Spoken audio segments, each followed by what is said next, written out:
All our knowledge comes from experience. Even logic and inference are based on it. Science finds truth by direct observation and testing. Scientists don't ask for blind belief. They show results based on shared human experience. That's why scientific truths are accepted. Religion should also have such a basis. But today, it often relies only on faith.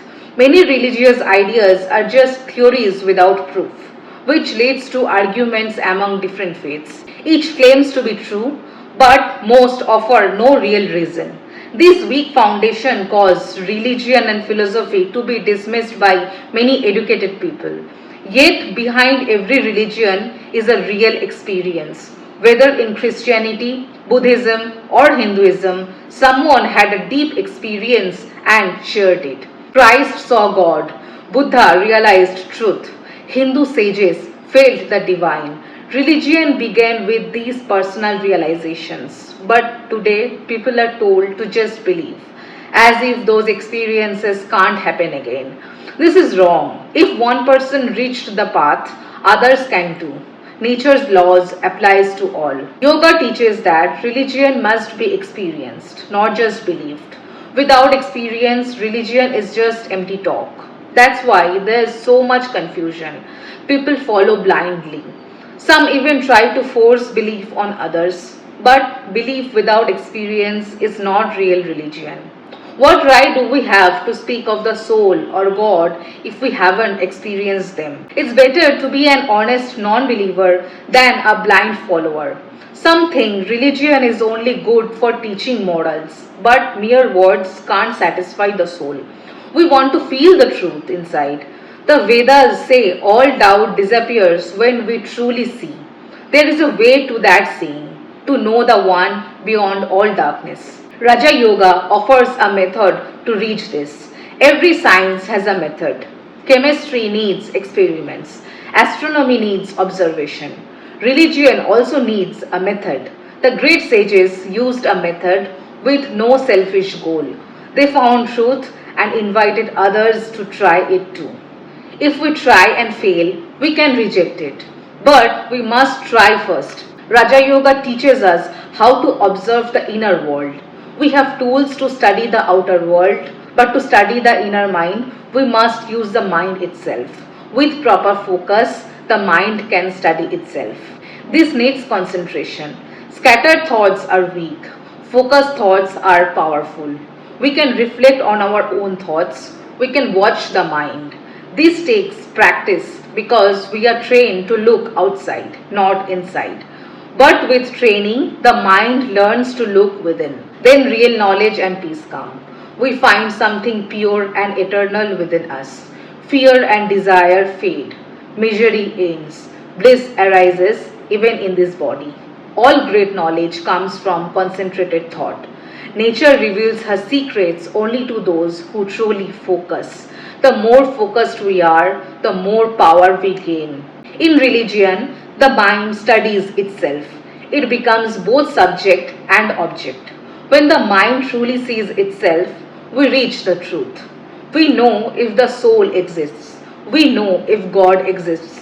Raja Yoga teaches how to do this. It does not care what religion you follow. It only asks if you are human and ready to learn.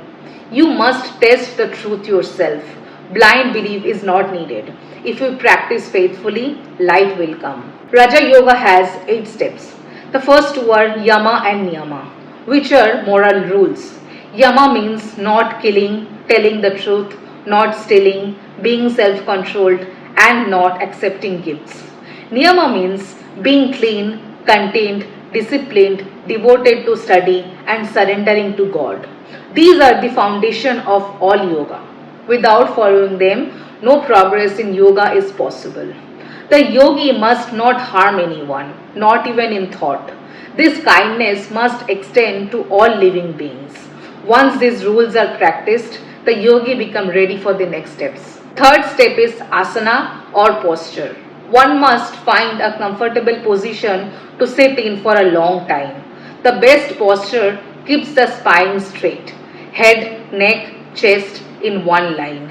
This posture helps in the later stages of yoga. Asana leads to internal changes. Nerves will start acting differently. Vibrations in the body will change and energy will flow in new ways. Most of this energy flows along the spine.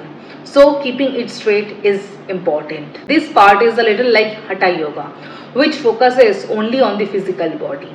But Raja Yoga goes beyond physical strength. Some lessons from Hatha Yoga are useful, like drinking cold water through the nose to prevent headaches. But the goal of Raja Yoga is not just health or long life. Even a tree lives for thousands of years. Health is only a means, not the goal. Once posture is firm, the next step is to purify the nerves through a breathing practice. Some schools of thought reject this, but great teachers like Shankaracharya recommended it. In this practice, one breathes in through one nostril and out through the other, repeating this several times a day. After a few weeks, the nerves become clean and real pranayama or breath control begins. Practice is the most important part. Just hearing lectures is not enough. One must do the exercises. First, the body must be healthy. Bad health blocks progress. We must eat and live wisely and keep the body strong with positive thoughts. But health is only a tool. The second obstacle is doubt. Until we see results ourselves, we may not believe. But small signs will come. Maybe hearing distant sounds or sensing a thought. These give hope. If you focus on the tip of your nose, you may smell a sweet fragrance without anything being there. These are mental senses awakening, but they are still not the goal. The real goal is complete freedom of the soul. A story helps explain this. A god and a demon studied with a great teacher who told them, "You are the self you are seeking." They both thought he meant the body. So they returned happy and said, "We are the self." The demon stayed satisfied, but the god, being pure, doubted. He came back and asked again, "Bodies die." He said, "How can the self die?" The teacher told him, "Find out, you are that." Then the god thought, maybe the vital energy is the self. But he saw it weakens with hunger. So he returned again. Next, he thought the mind was the self. But the mind changes all the time. So again he went back. Finally, he realized he was something beyond body, energy, and mind. He was the changeless self, birthless, deathless, beyond harm, eternal. He became free. But the demon stayed trapped in body thinking. Most people are like the demon. They only want pleasure and power. Few seek truth. Only truth gives freedom. Even a healthy body will one day fall apart. The body is always changing, like a river. Still, it must be kept strong, as it is our best tool. The human body is the greatest form. Even gods or devas must be born as humans to reach salvation. Only humans can be truly free. This truth lies in many old stories. In one, God creates man and asks angels to bow. One angel, Iblis, refuses and becomes Satan. The message is that human birth is the highest blessing. Animals are too dull, angels too pure. Only humans can reach perfection. Even among humans, too much wealth or poverty blocks growth. The best progress comes from the middle class. In this balance, the soul can grow steadily. After asana comes pranayama, breath control. What does breath have to do with the mind? Breath is like the flywheel in a machine. It moves the other parts. In our body, breath sets the nerves and mind in motion. By controlling breath, we control everything else. A story explains this. A minister was locked in a tower. His wife brought him a beetle, silk thread, twine, rope, and honey. She tied the thread to the beetle, put honey on its horns, and let it crawl up the tower.